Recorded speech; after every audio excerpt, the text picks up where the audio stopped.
L'expérience poétique, un podcast par Mathilde Vermeer. Je suis chroniqueuse, romancière, conférencière. J'ai le goût des histoires et j'ai le goût des mots. J'ai la conviction que la littérature est d'abord une nourriture pour l'âme. J'aspire à un monde plus poétique, à la fois plus sensible et plus intense. Un monde qui laisse de la place à l'émerveillement. Un monde qui accueille les émotions dans toute leur puissance. Un monde qui donne droit aux sentiments dans toute leur ardeur. Ce podcast poétique est ma contribution au réenchantement de nos existences. Grâce aux textes des poètes et poétesses que j'adore, grâce à leurs phrases qui passent par ma voix, j'agis pour faire naître cette réalité à laquelle j'aspire. C'est ma manière de diffuser un peu de magie dans vos oreilles. Cette semaine, je vous propose la lecture de 4 poèmes, écrits par Philippe Jacotet. Des textes qu'on peut retrouver dans le recueil À la lumière d'hiver, publié chez Gallimard Poésie en 1977. Le poète est né en 1925 en Suisse. J'ai découvert ses écrits alors que je venais moi-même de déménager à Lausanne. À l'époque, j'animais régulièrement des ateliers d'écriture et j'ai eu envie de sortir de mes références habituelles, chercher d'autres voies en langue française, mieux connaître la littérature francophone. C'est comme ça que j'ai découvert notamment Corinne Abille, Esther Granac et donc Philippe Jacotet.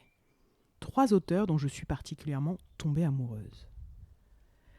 La poésie de Philippe Jacotet me touche par sa mélancolie, par le mystère de son univers, par cette attention portée à la lumière. Quelque chose en cela qui le rapproche du peintre. Tout comme son amour de la nature, son regard contemplatif sur les lieux, les montagnes, les cours d'eau. C'est comme si le poète, en quelques touches, devenait aquarelliste, ou peut-être impressionniste. Je vous laisse découvrir son art à travers des extraits aux tonalités volontairement diverses. Fermez les yeux, laissez glisser en vous ces quelques phrases poétiques. Premier poème. Et moi maintenant, tout entier dans la cascade céleste, enveloppé dans la chevelure de l'air, ici, l'égal des feuilles les plus lumineuses, suspendu à peine moins haut que la buse, regardant, écoutant.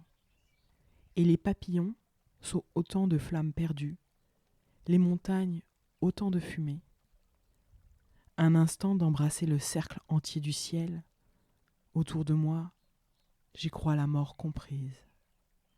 Je ne vois plus rien que la lumière, les cris d'oiseaux lointains en sont les nœuds. La montagne, légère cendre au pied du jour.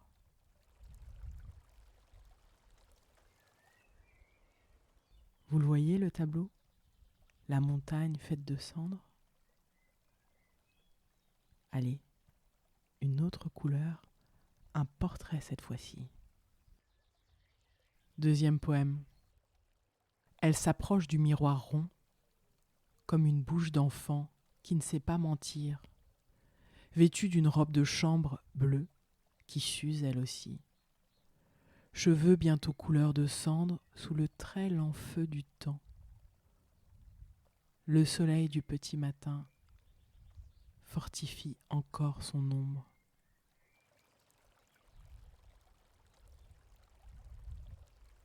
Tiens, encore de la cendre. Vous la voyez cette femme, cette silhouette? Je ne sais pas pourquoi, moi je vois un portrait de Modigliani. Peut-être parce qu'il y a de la tristesse chez cette femme. En parlant de tristesse, voici le poème numéro 3.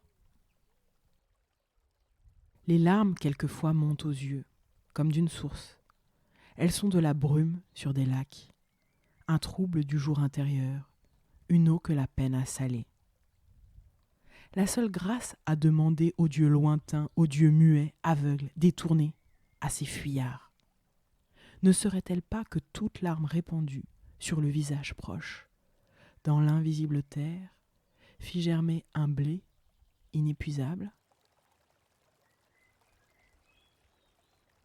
Et pour finir, un dernier poème très court, comme pour sécher les larmes. Mais chaque jour, peut-être, on peut reprendre le filet déchiré, maille après maille, et ce serait, dans l'espace plus haut, comme recoudre astre à astre la nuit. Encore une couleur, encore un tableau que ce petit poème.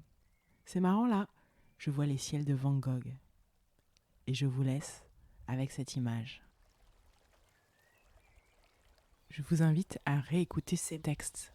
Pas besoin d'analyse, pas besoin de comprendre, de décortiquer. Sentez, laissez flotter en vous. Si vous avez aimé l'expérience, je vous remercie de mettre 5 étoiles sur vos plateformes de podcast.